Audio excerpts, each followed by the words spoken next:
حضرت ابو ہریرہ رضی اللہ عنہ سے روایت ہے کہ نیک عمل جلدی جلدی کر لو، جتنا وقت مل رہا ہے اس کو غنیمت جانو۔ کیوں؟ اس لیے کہ بڑے فتنے آنے والے ہیں، ایسے فتنے جسے اندھیری رات کے ٹکڑے۔ اس کا مطلب یہ ہے کہ جب اندھیری رات شروع ہوتی ہے اور اس کا ایک حصہ گزر جاتا ہے تو اس کے بعد آنے والا دوسرا حصہ بھی رات ہی کا حصہ ہوتا ہے، اور اس میں تاریکی اور بڑھتی چلی جاتی ہے، اور پھر تیسرے حصے میں اندھیرا اور بڑھ جاتا ہے۔ اب اگر آدمی اس انتظار میں رہے کہ ابھی مغرب کا وقت ہے، تھوڑی سی تاریکی ہے، کچھ وقت گزرنے کے بعد روشنی ہو جائے گی، اس وقت کام کروں گا، تو وہ شخص احمق ہے، اس واسطے کہ اب جو وقت گزارے گا تو اور زیادہ تاریکی کا وقت آئے گا۔ لہٰذا سرکار دو عالم صلی اللہ علیہ وسلم فرما رہے ہیں کہ اگر تمہارے دل میں یہ خیال ہے کہ اور تھوڑا سا وقت گزر جائے پھر کام شروع کروں گا، تو یاد رکھو کہ اور وقت جو آنے والا ہے وہ زیادہ تاریکی والا ہے۔ آئندہ جو فتنے آنے والے ہیں وہ بھی اندھیری رات کے ٹکڑوں کی طرح ہے کہ ہر فتنے کے بعد بڑا فتنہ آنے والا ہے۔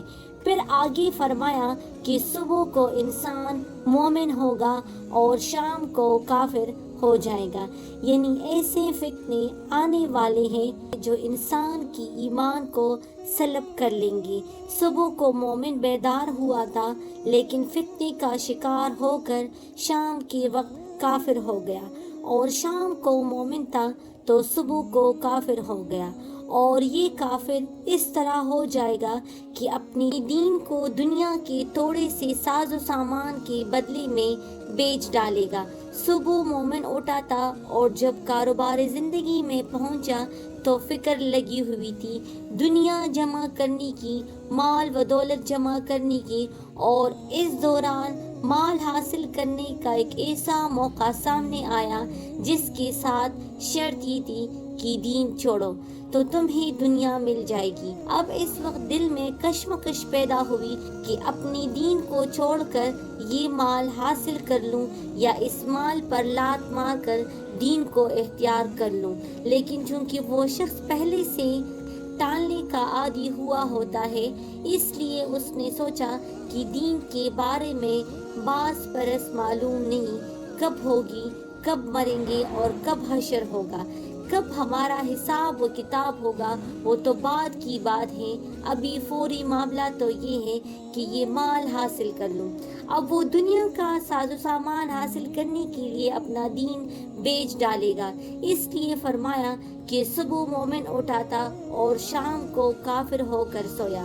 اللہ تعالیٰ محفوظ رکھے ہمیں ایسے فتنوں سے، اللہ آپ سب کو بچائے، آمین۔ لہٰذا جس چیز کا انتظار کر رہے ہو، اگر نیک عمل کرنا ہے اور مسلمان کی طرح زندہ رہنا ہے تو انتظار کس چیز کا؟ جو عمل کرنا ہے بس جلدی کر لو۔ اب ہم سب اپنے اپنے گریبان میں منہ ڈال کر دیکھ لیں کہ حضور صلی اللہ علیہ وسلم کے اس ارشاد پر عمل کر رہے ہیں یا نہیں۔ ہمارے دلوں میں دن رات یہ خیال آتا رہتا ہے کہ اچھا اب نیک عمل کریں گے، اور شیطان یہ دھوکہ دیتا رہتا ہے کہ ابھی تو بہت عمر پڑی ہے، ابھی نوجوان ہیں، ابھی تو ڈیر عمر کو پہنچیں گے اور پھر بوڑھے ہوں گے، پھر اس وقت نیک اعمال شروع کر دیں گے۔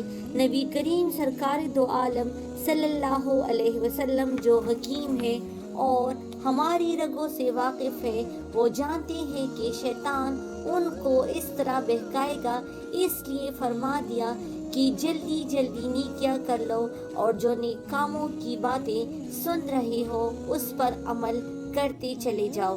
کل کا انتظار مت کرو، اس لیے کہ کل آنے والا فتنہ معلوم نہیں تمہیں کہاں تک پہنچائے گا۔